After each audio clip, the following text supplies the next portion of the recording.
जय हिंद दोस्तों, स्वागत है आप सभी लोगों का एक बार फिर से तैयारी कर लो चैनल के डिटेल्ड क्लास में। तो यहाँ पे हम लोग यूजीसी नेट जेआरएफ और टीजीटी पीजीटी की डिटेल्ड क्लास कर रहे हैं। हमने यूनिट यहाँ पे फर्स्ट कंप्लीट कर ली थी और उसी में हमने कुछ प्रश्नोत्तरी भी यूनिट फर्स्ट की थी। उसी प्रश्नों के आगे के जो प्रश्न बच गए थे उनको हम यहाँ पे लेकर आए हैं। तो पूरी वीडियो के साथ बने रहें और अगर आपने पिछली वीडियोज़ नहीं देखी है डिटेल्ड में या फिर प्रश्नोत्तरी तो आप सबसे पहले चैनल को सब्सक्राइब कर लें, साथ ही साथ बेल आइकन प्रेस कर लें।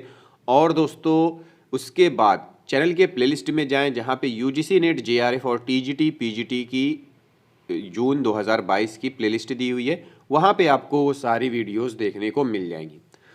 तो चलिए शुरुआत करते हैं अपने प्रश्नों की। प्रश्न है, निम्नलिखित में से कौन द्रविड़ की भाषा है। यहाँ पे ऑप्शंस दिए हुए हैं। निम्नलिखित में से कौन परिवार की भाषा है। ऑप्शन है उड़िया, बंगला, असमिया, कन्नड़। और ये प्रश्न नेट जून 2010 में पूछा गया प्रश्न है। तो सही उत्तर है कन्नड़, ऑप्शन डी। ये द्रविड़ परिवार की भाषा है।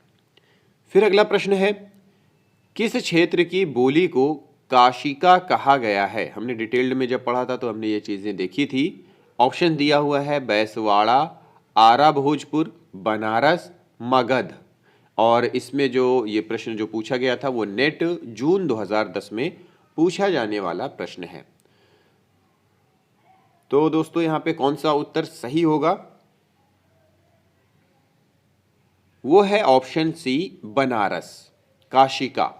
ठीक है, बनारस क्षेत्र की बोली को काशिका कहा जाता है। फिर अगला प्रश्न है कि साहित्य अपभ्रंश को पुरानी हिंदी किसने कहा है। साहित्यिक अपभ्रंश को पुरानी हिंदी निम्नलिखित में से किसने कहा। रामचंद्र शुक्ल, हजारी प्रसाद द्विवेदी, शिव सिंह सेंगर या फिर राहुल सांकृत्यायन। तो सही उत्तर की अगर बात की जाए, ये प्रश्न जो है वो नेट दिसंबर 2010 में पूछा जाने वाला प्रश्न है। सही उत्तर है हजारी प्रसाद द्विवेदी, ऑप्शन बी। प्रश्न है, निम्नलिखित में से कौन भारोपीय परिवार की भाषा नहीं है। मराठी, गुजराती, मलयालम या फिर हिंदी। और ये प्रश्न नेट जून 2011 में पूछा गया प्रश्न है। कौन सी भाषा जो है यहाँ पे दी हुई है वो भारोपीय परिवार की भाषा नहीं है। तो वो है मलयालम, ऑप्शन सी, मलयालम। फिर अगला प्रश्न है और प्रश्न पूछ रहा है कि संविधान की 8वीं अनुसूची में कौन सी भाषा शामिल नहीं है। बोडो, मैथिली, भोजपुरी, डोगरी। ये प्रश्न पूछा गया था नेट दिसंबर 2011 में। तो ये सही उत्तर जो है वो भोजपुरी है और ऐसा ही प्रश्न दिसंबर 2021 के प्रश्न में भी पूछा गया था, एग्जाम में पूछा गया था। फिर प्रश्न है, बिहार उपभाषा वर्ग के अंतर्गत कौन सी बोली नहीं आती है। भोजपुरी, बुंदेली, मगही, मैथिली। ये प्रश्न नेट दिसंबर 2011 में पूछा गया प्रश्न है, जिसका सही उत्तर है बुंदेली, ऑप्शन बी। ये नहीं आती है किसके अंतर्गत, बिहार उपभाषा वर्ग के अंतर्गत। फिर अगला प्रश्न है और प्रश्न ये कह रहा है कि खड़ी बोली के लिए सुनीति कुमार चटर्जी ने किस शब्द का प्रयोग किया है। जनपदीय हिंदुस्तानी, वर्नाक्यूलर हिंदुस्तानी, कौरवी या फिर रेखता। ये प्रश्न जून 2012 में पूछा गया प्रश्न है। सही उत्तर है जनपदीय हिंदुस्तानी, ऑप्शन ए। ये कहा है किसने, सुनीति कुमार चटर्जी ने शब्द का प्रयोग किया है। फिर प्रश्न है कि हिंदी वर्णमाला में अम और आहा क्या है। स्वर है, व्यंजन है, आयोगवाह है या फिर संयुक्त अक्षर है। ये नेट जून 2012 में पूछा गया प्रश्न है। तो ये है अयोगवाह, ऑप्शन सी।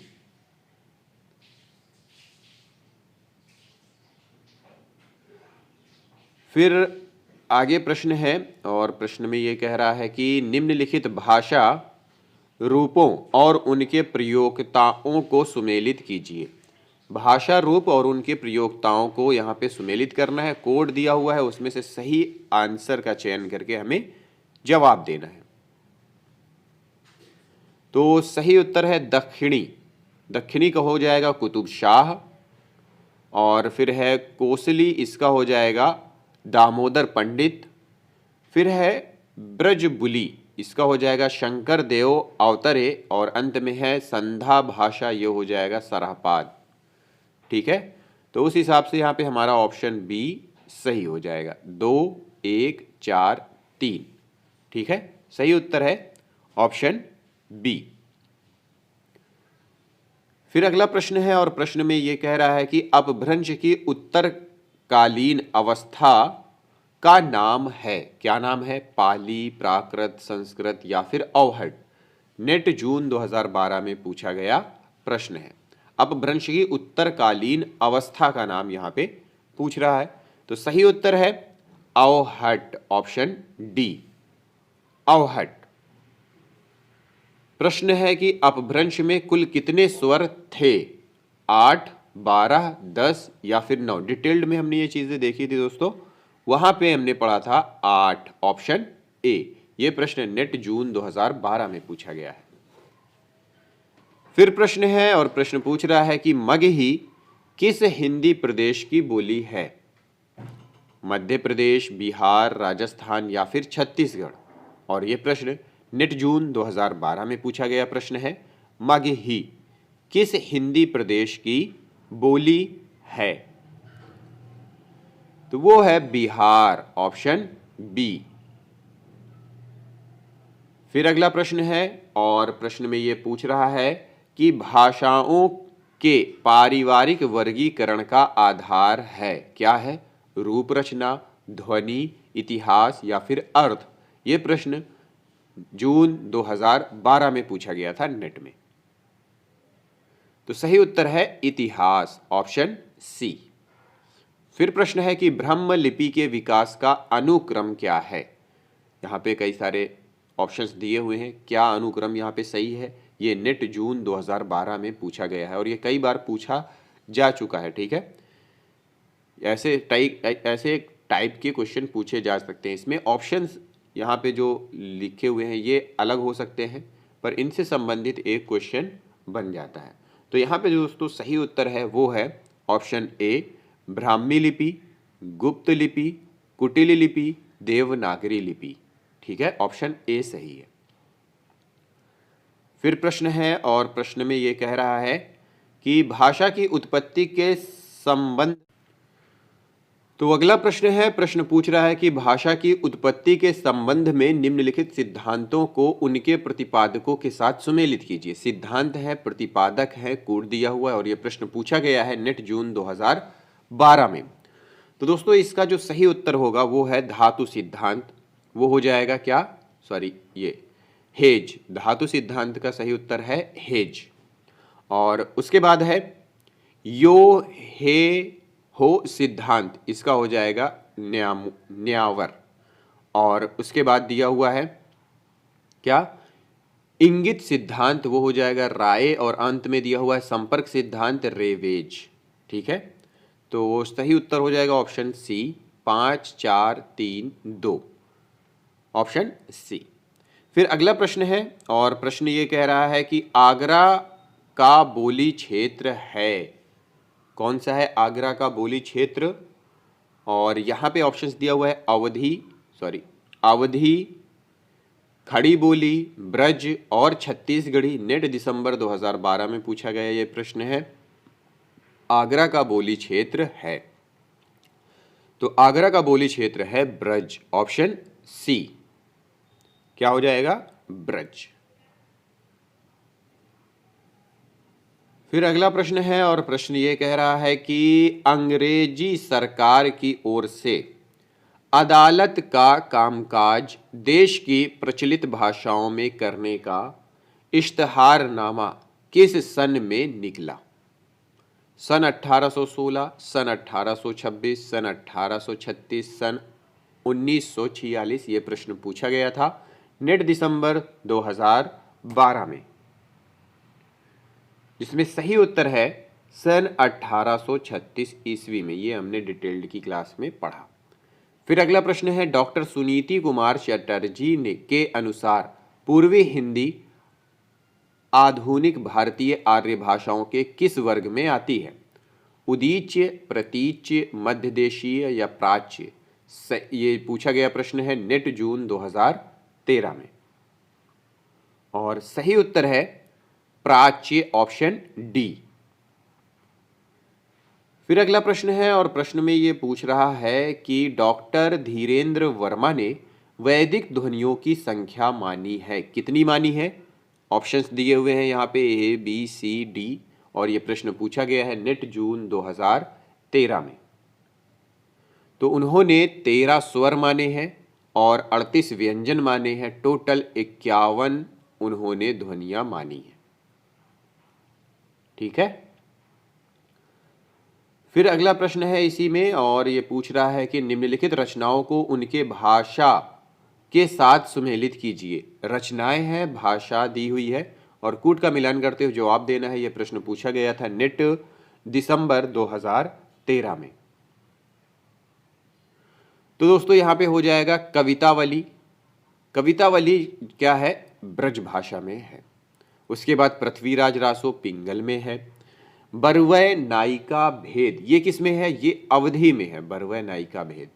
और उसके बाद अमीर खुसरो की मुकरियां, ये आप बता सकते हैं किस में है? खड़ी बोली में। ठीक है, अमीर खुसरो का नाम आए तो खड़ी बोली। तो यहाँ पे हमारा 2, 1, 4, 3, तो ये हो जाएगा ऑप्शन डी, यहाँ पे सही हो जाएगा 2, 1, 4, 3। अगला प्रश्न है सिंधी भाषा का विकास अपभ्रंश की किस बोली से माना जाता है? ब्राचड़, पैशाची, मागधी या अर्धमागधी? नेट दिसंबर 2013 में पूछा गया प्रश्न है, और इसका सही उत्तर है ब्राचड़, ऑप्शन ए। फिर प्रश्न है, और प्रश्न ये कह रहा है कि इनमें से कौन सी भाषा भारतीय संविधान की 8वीं अनुसूची में नहीं है? डोंगरी, संथाली, बोडो या फिर भोजपुरी? नेट दिसंबर 2013 में पूछा गया ये प्रश्न है। तो दोस्तों इस टाइप के प्रश्न कई बार पूछे जा चुके हैं। ठीक है, यहाँ पे ऑप्शंस का जो क्रम है वो इधर उधर हो सकता है, ऑप्शंस में कोई और यहाँ पे भाषा आ सकती है, तो उसी हिसाब से हमें यहाँ पे देखना है कि 8वीं अनुसूची में कौन कौन सी है। डिटेल्ड की क्लास में हमने इस पे डिटेल्ड में सारा चीज़ पढ़ा है। अगर आपको वो चीज़ कन्फर्म या क्लियर करनी है तो वो क्लासेस अटेंड कर लीजिए। तो यहाँ पे जो सही उत्तर होगा वो है ऑप्शन डी। ठीक है, ये 8वीं अनुसूची में भोजपुरी क्या है? शामिल नहीं है। फिर अगला प्रश्न दिया हुआ है, और प्रश्न में ये कह रहा है कि इनमें से किस शब्द में उपसर्ग नहीं है? अपमान, अपराध, अपशय, अपमति? ये प्रश्न पूछा गया था नेट दिसंबर 2013 में। तो वो है अपमति, ऑप्शन डी। फिर प्रश्न है, और प्रश्न ये कह रहा है कि निम्नलिखित कवियों को उनकी क्या दिया हुआ है, थोड़ा सा मिट रहा है। निम्नलिखित कवियों को उनकी जनपदीय भाषा के साथ सुमेलित कीजिए। तो यहाँ पे ऑप्शंस दिए हुए हैं, ये है ऑप्शंस जिसमें हमें सही उत्तर का चयन करके जवाब देना है, और इसमें जो सही उत्तर है वो है 5, 4, 1, 2, और ये प्रश्न नेट दिसंबर 2013 में पूछा गया प्रश्न है।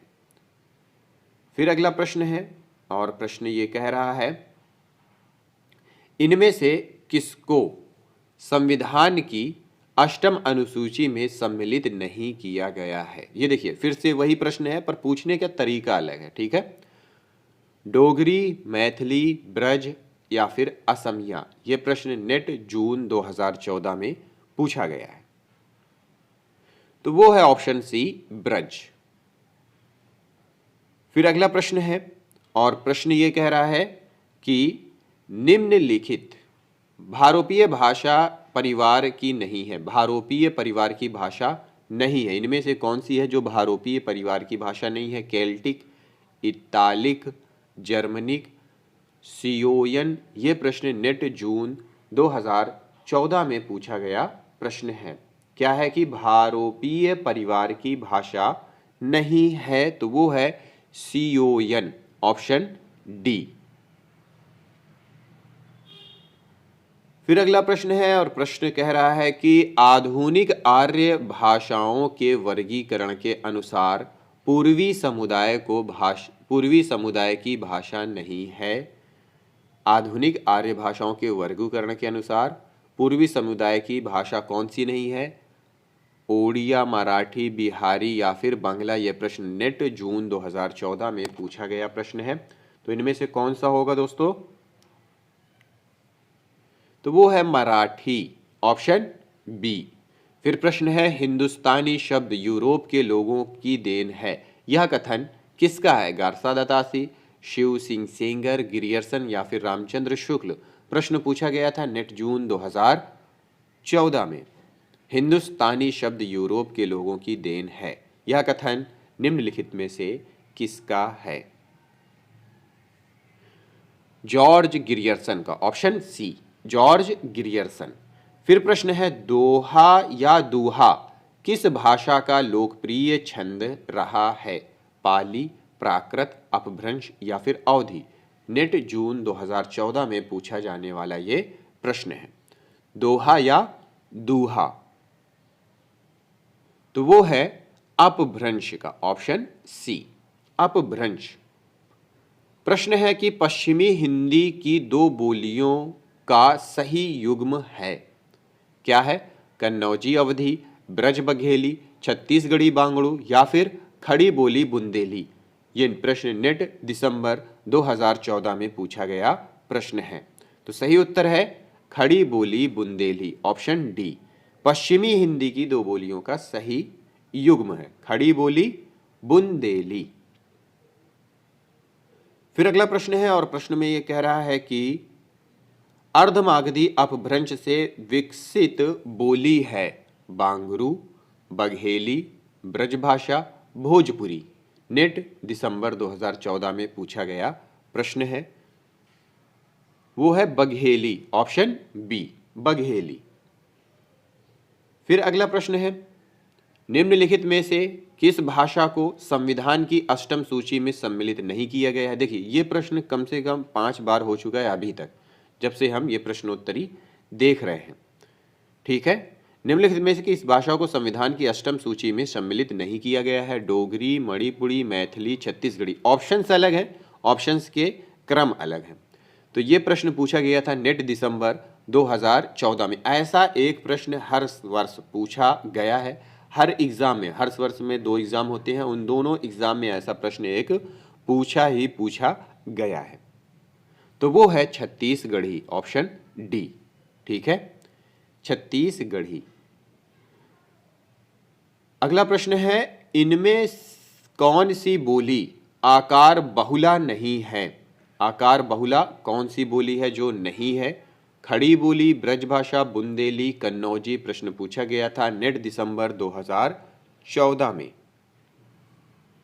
तो वो है बुंदेली, ये आकार बहुला नहीं है। प्रश्न है हिंदू मग पर पाँव न राख्यो का बहुतय जो हिंदी भाख्यो। ये काव्य पंक्तियां किस बोली में है? ब्रज, भोजपुरी, अवधी या फिर बुंदेली।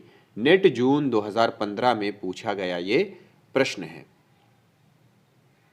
तो वो है अवधी में है, ये पंक्तियां अवधी भाषा में है, अवधी बोली में। तो दोस्तों ये थी आज की प्रश्न। आगे के प्रश्नों को आगे की वीडियो में लेकर आएंगे। ये वीडियो यहीं पे समाप्त करते हैं। मिलते हैं अगली वीडियो में अगली क्लास के साथ। इस वीडियो को देखने और समझने के लिए आप सभी लोगों का बहुत बहुत धन्यवाद।